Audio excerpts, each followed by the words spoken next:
शनि इस दिन अस्त होने जा रहे हैं और पंचमी के दिन शनि अस्त हो रहे हैं और आने वाले कुछ दिन 30-35 दिन आपके लिए एक ज़बरदस्त बूस्टर देने के योग बनाते दिखाई दे रहे हैं। शुक्र के साथ शनि का संबंध हो चुका है और शुक्र इस दिन बहुत बढ़िया तरीके में स्थिति में आकर आपके लिए विजय का शंखनाद करने के सुंदर योग बनाकर तैयार कर रहे हैं। लेकिन इस वक्त समस्या कहीं और भी है। आपके जो पराक्रम के मालिक हैं वो कहीं ना कहीं, धन के मालिक जो हैं कहीं ना कहीं वो अस्त अवस्था में चल रहे हैं, बुध अस्त अवस्था में चल रहे हैं। शनि राहु के साथ सूर्य का योग, चतुर्ग्रही योग जो बना हुआ है वो कहीं ना कहीं कष्टकारी है और बुद्धि भाव में ये सब चौकड़ी लगाकर आपकी बुद्धि को, मानसिकता को उतनी ताकत नहीं दे पा रहे हैं जितना ये ग्रह दिखा रहे हैं अंतर तौर पे। तो उसका आनंद लेने के लिए, सब चीज़ों का आनंद देने के लिए आपको इनको शक्ति देने की आवश्यकता है। कुछ ग्रहों का उपचार चाहिए। ये शनि अस्त होने जा रहे हैं, आपकी राशि के दृष्टिकोण से समझ लो बहुत ज़बरदस्त योग बनकर तैयार हो रहा है आपके लिए। ये कहीं ना कहीं नए दोस्तों को मिलवाएगा, नए लोगों से मिलवाएगा, लेकिन बुद्धि कुतर्क जब करने लगती है तो आप उनसे ज़बरदस्ती जो है स्थितियों को बिगाड़ देते हैं। बस स्थितियों को बिगाड़ना मत, इस बात का ध्यान रखने की ज़रूरत है। अननेसेसरी हर चीज़ में बहुत डीप जाने का मन आपका करेगा, अरे और खोदे और खोदो और खोदो।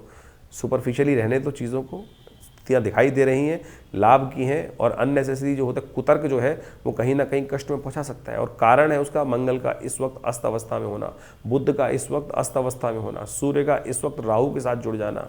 ये चौकड़ी जो है वो बुद्धि भाव में बैठकर ये सब स्थिति उत्पन्न करती दिखाई दे रही है। इससे बचने के लिए कुछ खास उपाय शास्त्र में वर्णित है, वो करके रखोगे तो ये 30-35 दिन लाभ मिल जाएगा। देखिए शनि तो अस्त हो गए, अब उन्होंने तो अपना प्रभाव कर दिया आपके जीवन में, जो भी जिस क्षेत्र में हमने आपको समझाया है। लेकिन एक बात ध्यान रखना, बाकी सारे ग्रह भी इस वक्त शनि के अस्त होने के साथ साथ मंगल भी अस्त चल रहे हैं, सूर्य जो भी साथ में राहु के साथ फंसे हुए हैं।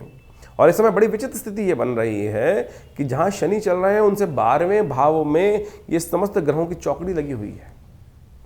शनि अस्त हैं, शुक्र उनके साथ विराजमान है, ये बहुत कहीं ना कहीं स्थिति अच्छी होने के योग बना रहे हैं। लेकिन साथ में आप मान के चलें इनसे पीछे ही 12वें भाव में जो सूर्य जो हैं, जो बल देने वाले हैं, वो खरमास में चले जाएंगे, उनकी शक्ति वैसी कम हो जाएगी। साथ में राहु ने उनकी बहुत बुरी स्थिति कर दी है। साथ में बुध महाराज भी अस्त अवस्था में, मंगल भी अस्त अवस्था में। तो ये कहीं समय वेस्ट ना हो जाए।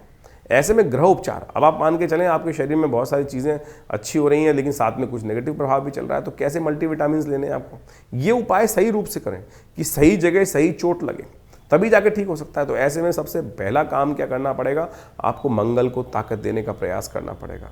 सुंदरकांड का पाठ करें, हनुमान चालीसा का पाठ करने का प्रयास करें, हनुमान जी के मंदिर में जाकर उनको चोला चढ़ाने का प्रयास करें। कम से कम मंगलवार और शनिवार जितने भी आपके ये जब तक अस्त चल रहे हैं शनि, तब तक तो ज़रूर करने का प्रयास करें। और 15-20 दिन में सब ग्रह परिवर्तन करके आगे निकल